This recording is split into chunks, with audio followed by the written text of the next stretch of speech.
So for the whole of 2024, I've been managing OF creators' accounts and testing out different strategies when it comes to chatting, sales, marketing, anything you can think of when it comes to managing an OF creator. I have literally done it. And in this video, I'm going to reveal the strategy that I have built over the last 365 days on how to make the most money in 2025 as an OF creator or as an OF agency owner. So let's start with the OF page itself. And don't be skipping this part thinking I know about the OF page, because I'm going to be revealing the source. And I'm not talking about the actual page where, you know, we're already in there. I'm talking about your creator's landing page, the place where followers end up when they click your creator's OF link. So your creator's been out there, they've been grafting, creating viral content, doing what they need to do, funneling all this traffic into the OF page, into the funnel, and the follower lands right here. The reason why this is so important, and I'm going to talk about it quite a bit, is because we've onboarded models this year that have been making 50 to 150k per month, and their OF landing page has looked shocking, which is surprising. And as soon as we changed it up and optimized it with these 4 things I'm going to talk about now, we saw the influx of fans crossing over from followers to fans absolutely skyrocket. So the 4 things that make up the OF page importance is these 4 things. And I'm going to start with DP, the display picture, the circle picture on your OF creators account, and why it's so important. So whatever niche or really good asset your model has, i.e. big boobs, long legs, petite, big bum, cosplay, gaming, whatever it is, your DP, the model's DP, needs to reflect that. So if they're making content on gaming on social media and they're building a big following up of gamers, when they come over to the link, they want to see gaming content on the display pictures. They know, oh shit, she's gonna have some gaming stuff on here. Or they've got cosplay, again. Or they like her big boobs, again, they want to see it. So make sure that the display picture shows the asset or the niche, and it's nice and hot, nice and bright, it's popping, and it looks attractive, and it's like good quality, maybe even like actual camera quality. Same thing for the header picture. Now, obviously, the header picture is long and thin, like a YouTube banner. So the best thing that we've had is use Canva, find out the exact measurements. I'm not sure what the actual dimensions are. And the most successful thing we found is using Canva to probably take 4 or 5 images of your model, remove the background, drop them onto the header, and put a nice saucy backdrop behind it. And I'll pop an example on screen like now so you can see it. That's kind of what vibe we've had a lot of success with, and that's, you know, it's slowly built up throughout this year, and we know that going into 2025 it's going to look good, especially for the gamify and the cosplay type fans. The bright popping colors look really good. So let's talk about the bio, probably the most important part, because the bio is the only place where you can use the power of the pen or the keyboard to convince fans that they need to see your model's page. And you can get a good copywriter for this, or you can use ChatGPT if you're super desperate, but I wouldn't, because you'll sound like a robot, so try and be authentic. But your bio needs to have these 2 or 3 things. It needs to have a bold statement at the top, and it can be self-proclaimed. It doesn't have to be a fact, i.e. the best squirter in the UK, the deepest throat in LA, the tightest in Manchester. Whatever it says, it should have a nice bold statement and some good emojis next to it. Underneath that, it should have a list of things that the fan can see when they come into the page, i.e. boy, girl, outdoor content, maybe not that because it's not allowed anymore, boy, girl, squirting. But one thing to remember is do not lie about what you're doing on that page, because if your model doesn't actually do it, you're just going to get reported. You're probably going to get a written thing on, I don't know, some sort of thread or whatever. You're going to get some bad publicity, which is, I know it's, some people say bad publicity is good publicity, but no, it's not, because people just say that your page is shit and then people don't want to come to it. So the bio. And the third thing is, it's optional, but a lot of people like to have like a copyright note. It's like, don't use this, it's my content. Doesn't really matter, because if people want to use it, they'll just do it, and then it's up to you to use DMCA to get it taken down. And then the final thing is the price point. A little bit important. So depending on what content your model makes, if they, let's say you find an influencer who's got 1 million followers and they're like, oh, I'll do OnlyFans, but I only want to post like bikini stuff or the, like underwear stuff like I post on IG, and you go, all right, yeah, we'll try it. And then you're trying to charge $39 and people subscribe, and they're just going to kick off, get you reported, and it's not going to look good. The same thing applies for if you find a star who's already got online, which is pretty tough. You also can't be having a super high price, because people are just going to be like, I can see it for free. But also don't have it too low, because then if you have it too low, and then you've got to put on the wall, you're just not going to be able to sell content. So be smart with the price point. Another little tip is if you set the price point a little bit higher, you can always keep a discount on 24/7, vary it between like 10, 20, 30, 40, whatever it is. Keep changing the discounts. It gives people that perceived effect of, oh my God, I'm getting a discount. And the reason why this is so important is because it's the last place, the last bit of friction on turning a follower into a fan. And obviously OnlyFans subscribe out of impulse or curiosity. And this is how you cause curiosity, and this is how you get them to impulse buy. And once they're in there, then it's your job to keep them in there. And how you do that is wall posts. Now, I'm not going to talk about this too much because it is pretty self-explanatory, and we are going to get to the real source in a minute on how to actually make money. But I just want to talk about wall posts for a little bit. So how many times you post is irrelevant. The only reason it's relevant is because when people are paying a price to come and see the wall post, even if they don't buy content, they still want a bit of entertainment. They want to see value for money. We've had creators come in there and say, oh, well, I'm used to posting like between 5 and 10 times a day because I want to stay on the algorithm. And obviously fans subscribe to loads of different creators, so I want to keep posting to stay fresh on that. Nah, it doesn't work like that.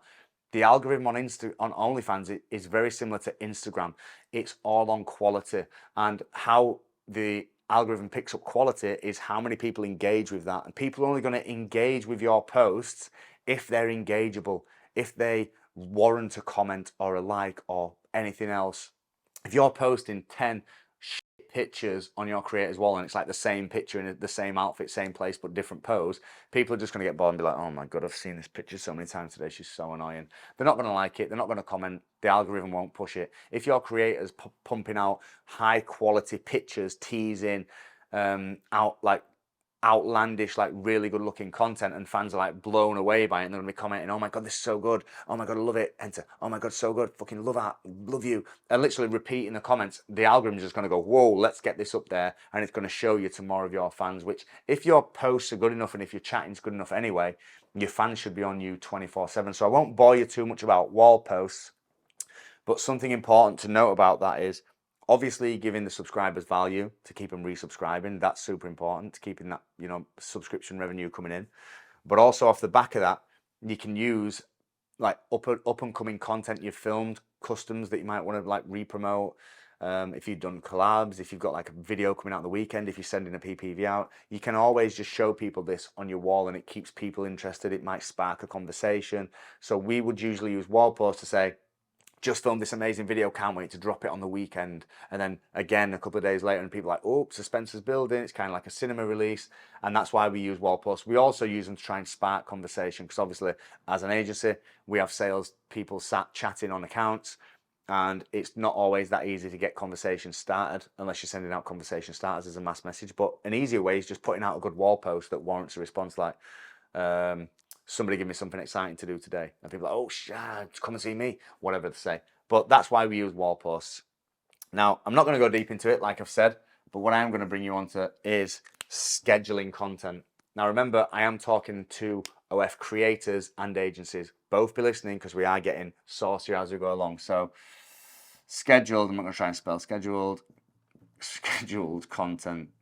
Now, wall posts and PPVs can be scheduled. I'm going to talk about my strategy, what we do as an agency and what creators can do. So as a creator, the last thing that you want to do is be having to open OnlyFans up every single day and put a post on and then chat to people and then shut it down again, then go and take a picture, come back on, upload it again. The schedule tool is there to help you be consistent and give you a bit of time back so you can focus on marketing, content, whatever else you need to do. You should be scheduling your content. Maybe it's a week's worth, maybe it's a month's worth, whatever you want to do, just schedule your wall post. Now, it does make it a little bit tricky depending on how much content you have in the bank for scheduling ahead. Because like I've said, with the wall post, if you're using it to sort of promote a new video, and let's say you film one tomorrow, then you're going to have to jump on there, schedule that in a couple of weeks, but then put a couple of wall posts out before it. So being super organized when it comes to scheduling content. Now, we have tested so many different strategies. This is more for agencies. If you're a creator still listening, we have tested so many different scheduling content strategies this year. It's probably taken us 6 or 7 different ones, and I'll talk to you a little bit about them for in case you are using the old strategies that are not working, and I'll tell you the killer way to do it. So we've tried one per day, every single day, giving a little free preview and also putting pictures in there as a bundle, putting a wall post on to promote it, putting it out as volume, testing it out at different price points depending on the subscribers, and it gets okay success. We've also tried one amazing PPV on a weekend, promoting it throughout the week in DMs and wall posts and charging a higher price and building that suspense and seeing how that goes. We've also had the healthy balance of one big wall post, build up to it, promote it in the message and wall posts, and also schedule a couple of old DMs for the low hanging fruit, the low spenders throughout the week. Now that final one I just told you is the one that we have the most success with. If you're a creator or an agency owner, this is what you should be testing out in 2025. You should be getting one killer PPV filmed, 10 to 15 minutes long, something you can charge a high price for, something like explicit, whatever your model's limits are, that should be going out on a weekend, Saturday or Sunday. That's because most subscribers are either drunk, bored, horny, lonely, whatever it is. On a weekend it really gets to them. They don't mind spending extra cash. So schedule that in for the weekend. Make sure you have like a little 10-second free preview. Make sure you put a couple of pictures in there to add some perceived value. And on a Monday, Wednesday and Friday, you're putting wall posts on, giving a bit of an insight to, oh, I just filmed this. Don't know whether to post it or not. Okay, I'm posting it tomorrow. Boom, it goes out. And also, throughout that week, send out old content in the same sort of manner, where you're giving a free preview, you're putting a little post on, you're talking about it in DMs, and that's all your scheduled content taken care of. Now, if you're a creator, off the back of that, you should know when your content is coming out, and you should also be chatting to fans, maybe making some customs, building relationships, trying to get a GFE, tipper, online boyfriend, whatever it is, knowing that this scheduled content is taken care of, because you're still going to make good money. And the reason why we found this effective is because there is low, medium and high spenders and whales.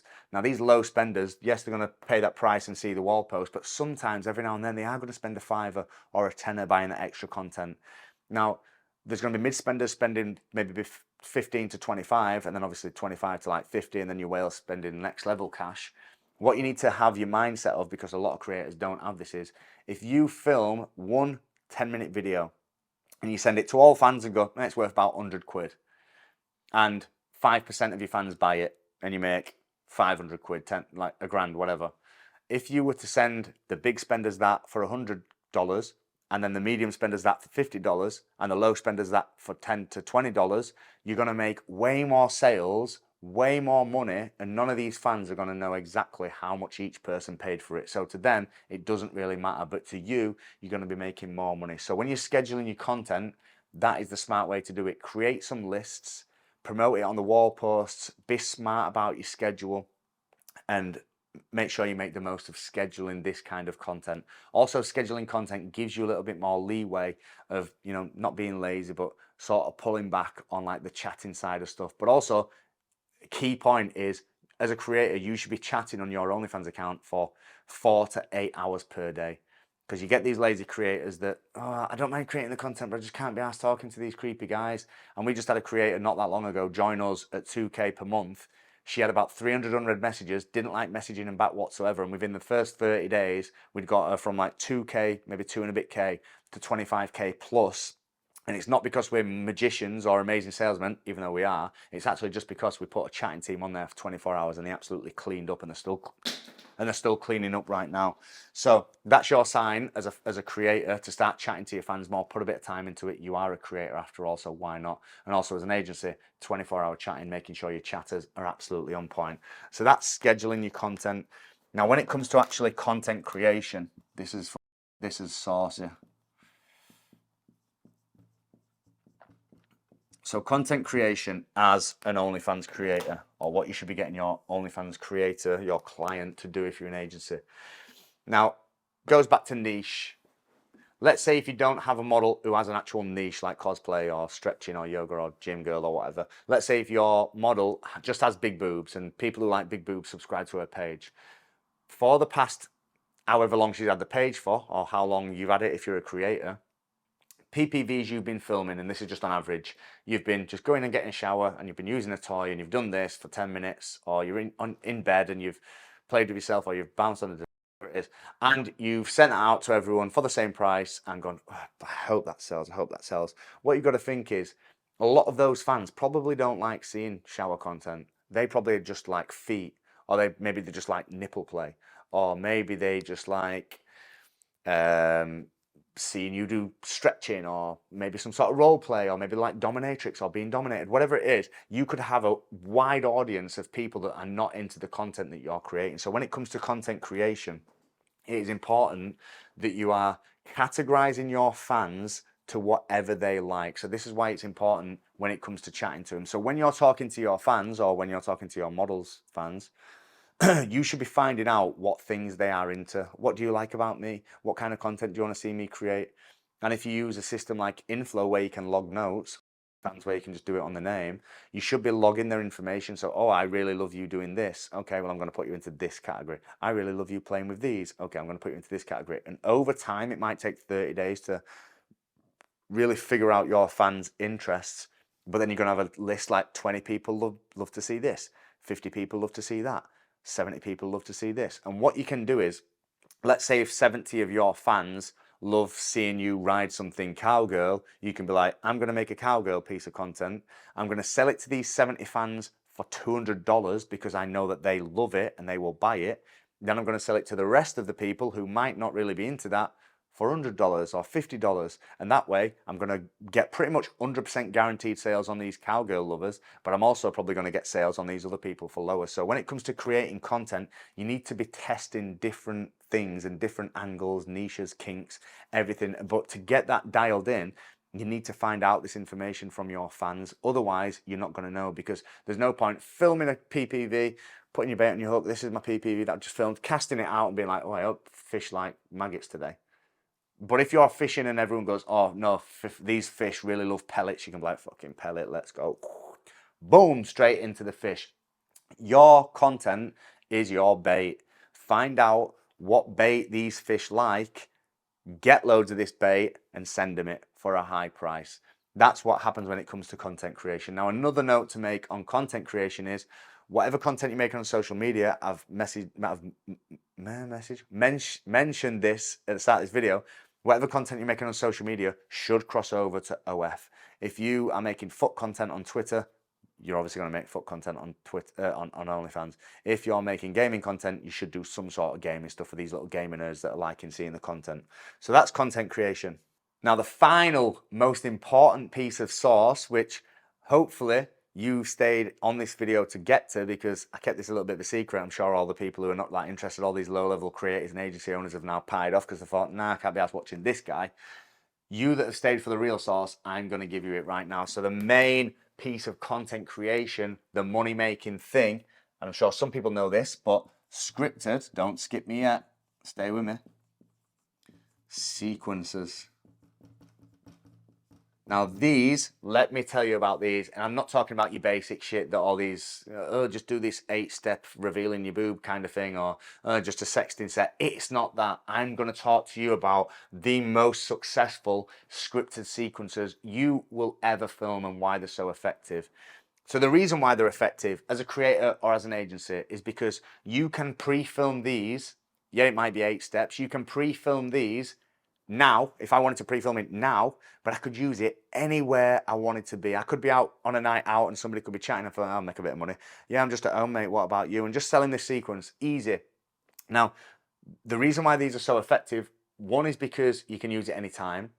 2 is because people think and believe they are in the moment, so they think that they're special, so they're going to pay higher prices. And 3, you can use them whenever you want. You can use them on anyone. Nobody knows, just don't reuse them because then you look like a bit of a donut. But let me tell you how to do these. So it could be step 1, face selfie. Step 2, voice note.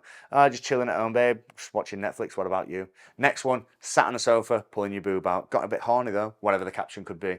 Then it's slowly undressing, do a little whatever on the sofa. There's your 8 steps. Save that in your vault, caption it, step 1, step 2, step 3, step 4. If you're an agency and your chatters are on there and they're going, oh, what are you up to, babe? Oh, I'm just at home, what about you, watching Netflix? And then, you know, boom, I'll start the sequence. Or you're a creator, you're in the car, bored on your way to Scunthorpe or whatever you're going, and somebody's chatting to you. You can't really sell content because you're in the car, but you don't tell them that. You go, oh, I'm just at home watching Netflix, what about you? And this strategy is evergreen. And if you think about back to the old Snapchat days, people probably still do it, kids these days, where You'd be talking to somebody and you'd be like, oh, show me you. And they'd show you the face. Oh, show me a bit more. Show your boob. Oh, let's do this. And you have a bit of fun. And just because of where we're at right now in 2024, going into 2025, there's a lot of people that went through that era, and it was quite a cool, fun era. And now people don't mind paying for it, especially your fans that are simps, sat at home, can't get a girlfriend, just got more money than, you know, they don't know what to do with it. They're never going to date a girl. They don't have the confidence. They will go through that again. They've probably tried catfishing people on Snapchat for years. Now they're actually getting it with you. And this also, even if your agency is running your account or you're an agency, this also convinces the fans that they are talking to the real person because they're receiving a voice note, they're receiving in the moment pictures. How can they be doing this in the moment if it's not in the moment? It has to be real. Going to work, look at this is my girlfriend, fucking absolutely buzzing. And they're buzzing the tits off and they're spending £200 every time you send a revealing piece of content. You could be doing like 4 within that 8 steps. Could be 800 quid. That is the way to make money when it comes to scripted sequences. Now, the last little part, the last little bit of sauce, you obviously know this part, is going live. Now, there's no secret to this, but let me just give you some good information on the things we've tested over the last 365 days and a quarter. Going live, some models don't like doing it because they say, well, what do I do? Do I need to put a show on? Do I need to play a game and spin the wheel and get my boobs out? Or do I say tip and I'll do this? No, not at all. All you need to do when you go live is literally sit there in bed and go, so what's everybody up to then? Yeah. What I've been doing today? What about you, George? You don't have to be sexy. You don't have to go, oh, my baby, let me do this. You don't have to do that. Just be you. Or your model, just be herself. Just be you for an hour. Just talk to your fans. And all that's going to do is, it's going to show the fans that the model actually does run this page and they're sitting on it and they're talking to fans. They're building that relationship. So when it comes to that fan later on down the line buying content, they're going to have in their mind, oh, she answered my question on live. It's definitely her. It's no one else. And it's just going to give your chatters or you a better success of selling content with the fans because they have that emotional connection. Now, final piece of sauce. I keep saying this is the last little bit of info I'm giving you, but I've got one more piece of sauce, and it's not to do with OnlyFans. It's to do with social media, and this is the truth about being an OnlyFans creator or managing a model as an OnlyFans creator. Going into 2025, short form content is dying off. These 10 to 15 second trending OFy, TikToky kind of shitty reels are dying. They've been successful, they've had the day, there's jelly beans out there getting 5 million views, stamping a Rolls Royce windscreen through. That's kind of entertaining, but it's going to die off 100%. I'm going to give you the truth on what is going to be successful. Omegle, setting up your camera, filming you on a live chat and people reacting to your model looking sexy and be like, whoa, and then you clip it and you put it on, going viral right now. Long form content, podcasts, YouTube, vlogs, anything that means you as a model or your model as an agency is showing your models or yourself, showing your personality, getting who you are on camera. This short form shit and pictures, it's dead.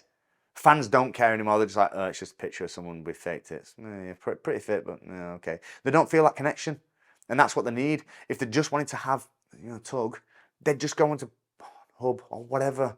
But they want more than that. They want that emotional connection. They want to feel connected to your model. They're not going to spend money if not. So if you want to really blow up in 2025 as an OF creator or get your models to absolutely smash it next year, this year, whatever, 2025, get them showing the personality. Get them leveling up as an OF creator, going live more, vlogging, just do something more than just taking pictures and filming these 10-second trending fucking OFy reels 100%. And if you stick to all of this shit, it's so basic. Yes, it's sauce, and I'm calling it sauce, and you're going to go, well, I kind of had an idea that would work. But I'm just telling you, from the horse's mouth, for the last year, this is what I've come up with that is going to work as an OF creator and an agency owner. So get on top of this shit. And if there's any critics out there going, that's not fucking sauce. Well, you said marketing. Well, what about running dating apps and stuff like that? I ain't going to talk about dating apps. I'm just talking about the basics, evergreen content. Dating apps are boring. I hate them. Sometimes they're up, sometimes they're down. Same with Reddit. Oh, get someone to run your Reddit accounts for you. No, just make good content. And when you bring that traffic in, make sure this is bang on, your wall posts are doing the job, you're scheduling the right content and putting effort into it, making the best fucking content you possibly can and scripting the life out of sequences. That's how you make money in 2025. No cap. Follow me on IG, @TheDuke. See you later, guys.